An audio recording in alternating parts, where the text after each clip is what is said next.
Hello students, welcome back. हम अपने previous video में आपको एक पाठ हमने समझाया बच्चों के प्रिय केशव शंकर पिल्ले। ये एक व्यक्तित्व पाठ था।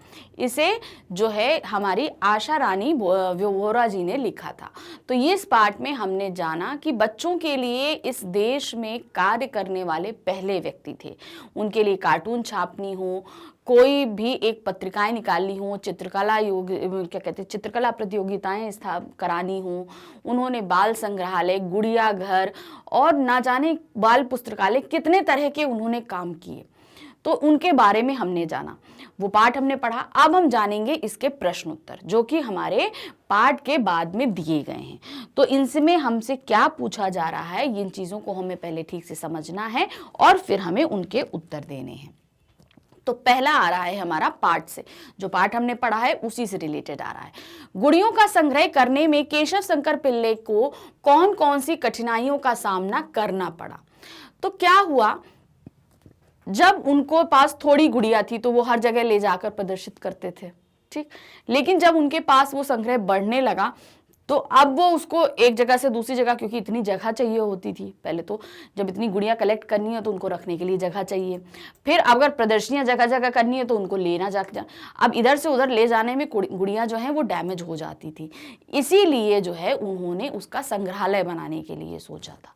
तो यही चीज़ें हम यहाँ पर लिखेंगे। कैसे? गुड़ियों का संग्रह करने में केशव शंकर पिल्ले को बहुत सी कठिनाइयों का सामना करना पड़ा। ढेर सारी गुड़ियों का संग्रह करना उनके लिए मुश्किल था, क्योंकि एक तो गुड़िया महंगी होती और दूसरे उन्हें सुरक्षित रखने के लिए जगह भी ज्यादा चाहिए होती थी। देश विदेश घूमकर गुड़ियों को इकट्ठा करना महंगा शौक था। उन्होंने 2, 4, 5, 10 नहीं 5000 से अधिक गुड़ियों का संग्रह किया। सारी दुनिया में घूम घूम कर विभिन्न देशों से भांति भांति रंग बिरंगी खूबसूरत गुड़ियों का संग्रह किया। तो यहाँ पर जो भी उनको कठिनाइयाँ आई, तो सबसे पहले तो आपको वो बताना पड़ेगा कि संग्रह में कैसी प्रॉब्लम आई। फिर जब उन्होंने प्रदर्शनियाँ करी तो भी उनको दिक्कत आती थी कि प्रदर्शनी करते थे तो उनकी गुड़ियों का रख रखाव भी बहुत ज़रूरी होता था। और अगर एक जगह रखी रहे तो सुरक्षित रहती हैं, डैमेज नहीं होती, नुकसान नहीं पहुंचता। फिर जब उन्हें हम हर जगह अलग अलग लेके जाएंगे तो क्या होगा, उनमें डैमेज होने का जो है वो खतरा बना रहता है। तो ये सारी चीज़ों को आप ध्यान में रखकर इसमें करेंगे। नेक्स्ट क्वेश्चन, वे बाल चित्रकला प्रतियोगिता क्यों कराना चाहते थे? क्यों कराना चाहते थे? क्योंकि वो बच्चों की प्रतिभा को निखारना चाहते थे। बच्चे बहुत प्रतिभाशाली होते हैं, बस उन्हें एक मंच देना है कि वो अपनी प्रतिभा को दिखा सके। हर बच्चे के अंदर अपना एक टैलेंट होता है, तो बस क्या है, उसको उभारने की जरूरत है कि हम उसको कैसे उभार सकते हैं। तो क्या है, बाल चित्रकला करवा कर वे दुनिया के बच्चों को एक मंच पर लाना चाहते थे। यानी कि दुनिया भर के बच्चों के लिए एक मंच दे रहे थे वो, जिससे उनकी प्रतिभा को निखारा जा सके और बच्चों को अंतर्राष्ट्रीय मंच पर लाकर उनका उत्साह बढ़ाया जा सके। तो बच्चे भाई अपने स्कूल में, अपने राज्य में, अपने देश में करते हैं, लेकिन अंतर्राष्ट्रीय प्लेटफॉर्म बहुत कम मिलता है। लेकिन जो है शंकर जी ने जो है बच्चों को वो अंतर्राष्ट्रीय जो है प्लेटफॉर्म दिया कि वो सिर्फ अपने देश के ही नहीं, दूसरे देशों के बच्चों के साथ भी मिले और अपनी प्रतिभा को और ज्यादा निखारें। नेक्स्ट, केशव शंकर पिल्ले ने बच्चों के लिए विश्व भर की चुनी हुई गुड़ियों का संग्रह क्यों किया? क्योंकि वो हमारे देश के सभी बच्चों को सिर्फ अपने ही देश के नहीं, विदेशों के भी रीति रिवाज, तौर तरीके और पहनावे से अवगत कराना चाहते थे कि जो है वो सभी बच्चे। अब आज अगर हम संग्रहालय देखना जाएंगे तो वहां पे अगर लिखा होगा कि इंग्लैंड की गुड़िया है, तो उसका पहनावा, उसका जो कुछ भी हम देखेंगे तो उससे हमें उस देश की छवि का पता चलेगा ना कि वहां के लोग इस तरीके से पहनावा पहनते हैं। तो इस तरीके से हम ये जान पाएंगे कि अलग अलग देशों में कैसे कैसे पहनावे पहने जाते हैं। तो ये सिर्फ उनका यही उद्देश्य था कि भारतीय बच्चे बाहर देशों, दूसरे देशों के भी जो है पहनावे, रीति रिवाज और तौर तरीकों को जान सके। इसी की मंशा के तहत उन्होंने इन गुड़ियों का कलेक्शन किया था। बच्चों को देश विदेश और वहां के रीति रिवाज और पहनावे की जानकारी देने के लिए केशव शंकर पिल्ले ने विश्व भर की गुड़ियों का संग्रह किया था।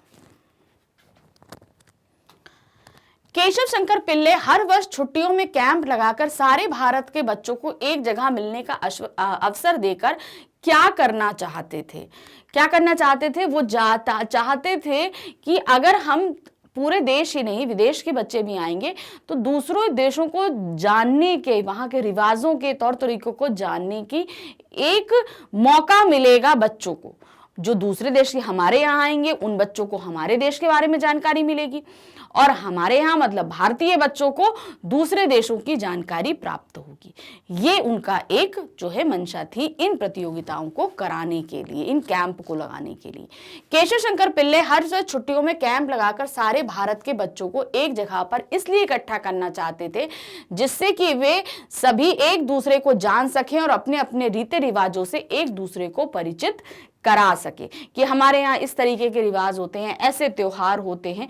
ये सारी चीज़ों की जानकारी वो हमें दे सके और हम अपने रीति रिवाजों और तौर तरीकों की जानकारी उनको दे सके। तरह तरह के काम, अब और क्या क्या काम होते थे? केशव ने कार्टून बनाना, गुड़ियों व पुस्तकों का संग्रह करना, पत्रिका में लिखना व पत्रिका निकालना, बाल चित्रकला प्रतियोगिता का आयोजन व बच्चों का सम्मेलन कराना जैसे तरह तरह के काम किए। उनको किसी एक काम के लिए भी तरह तरह के काम करने पड़े होंगे।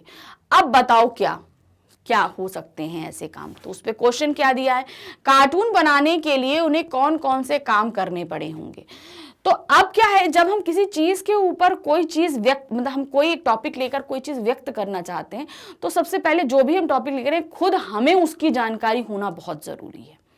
अगर हम आपको कोई चीज पढ़ा रहे हैं या समझा रहे हैं तो जब तक हमें जानकारी नहीं होगी तो हम आप तक कैसे पहुंचाएंगे? तो इसलिए जब उन्होंने कार्टून बनाने जैसा काम लिया तो उसके लिए उन्होंने पहले क्या काम करना पड़ा कि जो वो जिस टॉपिक पे कार्टून बनाने जा रहे हैं पहले उसकी जानकारी, उस टॉपिक के बारे में जाने कि ये है क्या चीज, उसकी जानकारी उन्होंने एकत्र करी, तब उस पर कार्टून्स बनाए। जैसे यहां पर दिया, कार्टून बनाने के लिए केशव शंकर पिल्ले को सभी की अच्छाइयों बुराइयों को बहुत ही बारीकी से देखना पड़ा। यानी कि जो भी विषय पर हम करने जा रहे हैं उसकी अच्छाई और बुराई दोनों के बारे में जानना पड़ा। उसके बाद उन्होंने कार्टून बनाए और ऐसे कार्टून बनाए जिससे किसी को बुरा भी ना लगे और उन्होंने अपनी बात भी कह दी। तो देखिए, कार्टून हम बना देते हैं और उससे बड़ी बड़ी बातें हो जाती है। आज भी अगर आप न्यूज़पेपर में देखेंगे तो नीचे एक कॉलम रहता है, वो कार्टून के जरिए ही बहुत बड़ी बड़ी बातें कह देता है, ऐसी बातें जो नॉर्मल लोग नहीं कह पाते।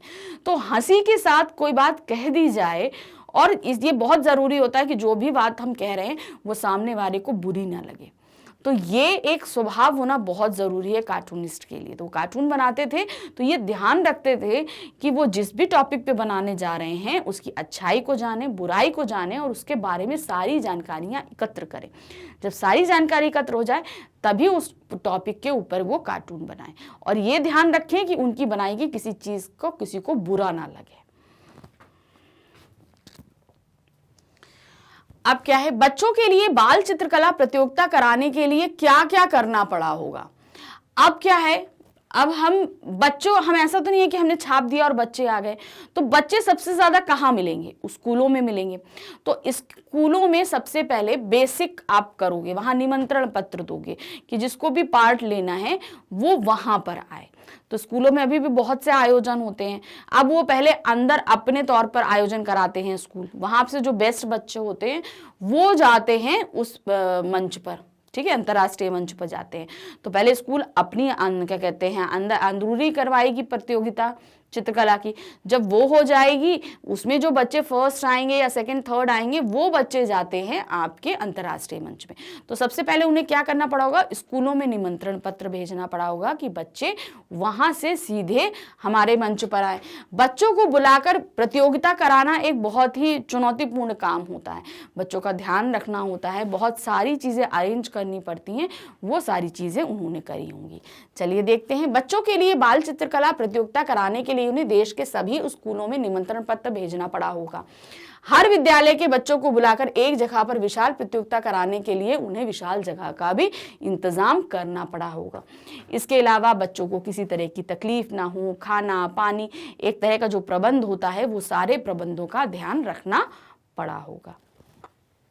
नेक्स्ट क्वेश्चन, केशव शंकर पिल्ले की किस तरह कुछ और भी लोग हुए। उनकी तरह के और भी बहुत से लोग हुए जिन्होंने तरह तरह के काम करके काफी नाम कमाया। तुम्हारी पसंद के वो कौन कौन लोग हो सकते हैं, तुम उनमें से कुछ के नाम लिखो और उन्हें जो कुछ विशेष काम किए हैं उनके नाम के आगे उनका भी उल्लेख करो। अब देखिए क्या है, बहुत से लोग होते हैं, अब जैसे हम नहीं जानते, मान लीजिए आप नहीं जानते, तो क्या होगा, आपके स्कूल में कोई शिक्षक होगा, कोई आपका सीनियर बच्चा होगा, कोई जूनियर बच्चा होगा जो चित्रकला में ज़्यादा अच्छा है, लेखन में अच्छा है, भाषण कला में अच्छा है, ठीक है। तो आप उनके नाम भी कलेक्ट कर सकते हैं, आप उनके नाम कलेक्ट करिए, उनकी एक सूची बनाइए और यहाँ पर लिखिए। तो जैसे जरूरी नहीं कि शंकर पिल्ले जैसे फेमस ही हो, हमारे आसपास भी बहुत से लोग होते हैं जो फेमस होते हैं। इवन कभी कभी हमारे पेरेंट्स भी बहुत अच्छी चित्रकला कर लेते हैं, तो आप उनका नाम भी मेंशन कर सकते हो। तो इस तरीके से इस पार्ट के क्वेश्चन आंसर हमने आपको समझाए, बताए कि यहाँ पर बहुत सी चीज़ें रखी गई। इसी तरीके से आपको जब हम पाठ पढ़ा रहे थे तो हमने आपको बताया था बीच में बहुत सी ऐसी चीज़ें आई थी कि कब शंकर्स वीकली का प्रकाशन शुरू हुआ, कब उन्होंने पहली गुड़िया ली, 1970 में जब प्रतियोगिता हुई तो उस समय कितने बच्चों ने पार्ट लिया, 1,90,000 बच्चों ने जो है पार्ट लिया। फिर उसमें कितने पुरस्कार पूरे बटे, 482 पुरस्कार बटे थे, जिसमें 50 आपके लेखन के थे और बाकी सभी चित्रकला के थे। तो ये सारी चीज़ें आपको ध्यान रखनी है, क्योंकि जब आप इन्हें ध्यान रखोगे तो ये कहीं से भी बीच में से पूछी जा सकती हैं। जब पूछी जाए तो इसी उनको ध्यान रखना है कि हमको तुरंत याद रहे। तो उसके लिए हमने आपको बताया था कि अपने चैप्टर में जब भी आप रीड करो, इंपॉर्टेंट डेट्स या नंबर्स हों उनको हमेशा अंडरलाइन करते हुए चलिए, क्योंकि ये MCQs बेसिस पे आपसे कहीं से भी पूछे जा सकते हैं। तो ये पार्ट आपने समझा, हम नेक्स्ट पार्ट लेकर जल्दी ही आपके सामने उपस्थित होंगे। Thank you, bye bye.